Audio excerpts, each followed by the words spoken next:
आज मी बनवलेली आहे पनीरची भुर्जी। याची रेसिपी नक्की बघा। व्हिडिओ आवडला तर नक्की लाईक करा, शेअर करा। नमस्कार, छाया किचन मध्ये तुमच्या सगळ्यांचं सहर्ष स्वागत आहे। तर मी तुम्हाला आज बनवून दाखवणार आहे पनीरची भुर्जी। पनीरची भुर्जी मी माझ्या पद्धतीने बनवणार आहे। तर ते पनीरची भुर्जी बनवण्यासाठी काय काय साहित्य घेतलेले आहे ते बघा। तुम्हाला आवडलं तर नक्की लाईक करा, शेअर करा, सबस्क्राईब करा। पनीरची भुर्जी बनवण्यासाठी हे घेतलेलं आहे मी पनीर, बारीक चिरलेला कांदा, टमाटर, हिरवी मिरची, कोथिंबीर, धना पावडर, लाल मिरची पावडर, हळद आणि जिरा पावडर। या थोडक्या साहित्यामध्ये मस्त अशी मी तुम्हाला पनीरची भुर्जी बनवून दाखवणार आहे। सगळ्यात पहिलं मी हे पनीर स्मॅश करून घेणार आहे हाताने। पनीर मी स्मॅश करून घेतलेलं आहे। कढई गरम करायला ठेवलेली आहे।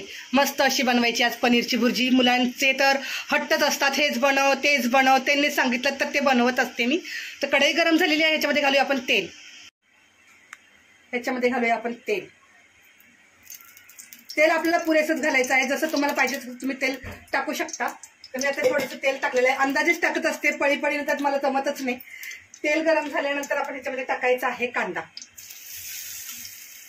मुलांचे हट्ट, मिस्टरांचे हट्ट, सगळ्यांचे हट्ट पुरवते जेवणाच्या बाबतीत। कशातही हट्ट मुलांचे असतात। आज पनीर बनव, आज डाळ खिचडी बनव, आज इडली डोसा बनव, सगळं बनवावं लागतं। कांदा मस्त हलका हलका गुलाबी रंगावर आपण फ्राय करून घेऊया। कांदा हलका हलका गुलाबी रंगावर फ्राय झालेला आहे। त्याच्यामध्ये घालूया टमाटर।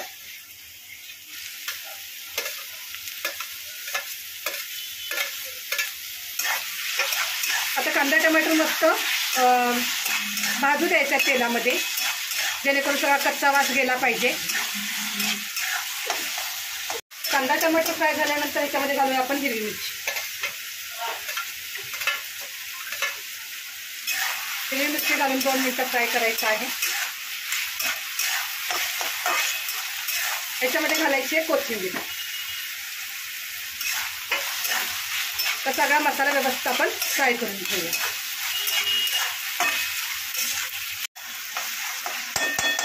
सगळा मसाला फ्राय झालेला आहे। ह्याच्यामध्ये टाकायचं आहे आपल्याला हळद, धना पावडर, जिरा पावडर आणि लाल मिरची। माझ्या अंदाजानेच घेतलेलं आहे सगळं मी। आता हे मस्त फ्राय करूया। खूप मस्त बनणार आहे पनीरची भुर्जी। श्रावण महिना आहे म्हणून पनीरची भुर्जी आणि सोयाबीनची पण मी भुर्जी तुम्हाला करून दाखवणार आहे। सोयाबीनची पण भुर्जी खूप छान लागते खायला। ती कशी बनवायची मी तुम्हाला बनवून दाखवेन नंतरच्या व्हिडिओमध्ये। बघा खूप छान मस्त फ्राय झालेला आहे। कोथिंबीर ह्याच्यात टाकली ना आपण, एवढी भारी चव लागते की नाही, खूप भारी। आता ह्याच्यामध्ये मी घालते पनीर।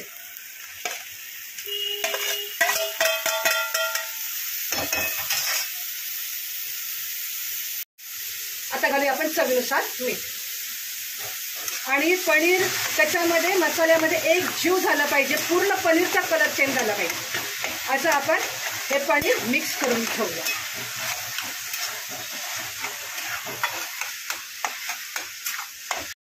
झाली आपली पनीरची भुर्जी तयार, खूप छान आणि मस्त अशी चमचमीत। आता हे मी तुम्हाला एका प्लेटमध्ये काढून दाखवते आणि माझ्या घरात काय काय जेवण बनवले ते पण तुम्हाला नंतर शॉर्ट व्हिडिओ बघायला मिळणारच आहे। पनीरची भुर्जी याची जर रेसिपी तुम्हाला आवडली तर नक्की लाईक करा, शेअर करा आणि सबस्क्राईब करायला अजिबात विसरू नका। सोयाबीनची पण मी तुम्हाला भुर्जी बनवून दाखवणार आहे, तर ती पण नक्की बघा। याच्यावर टाकूया आता आपण वरतून कच्ची कोथिंबीर। तर अशा प्रकारे बनवलेली आहे मी पनीरची भुर्जी। तर नक्की व्हिडिओला लाईक करा, शेअर करा, सबस्क्राईब करायला विसरू नका।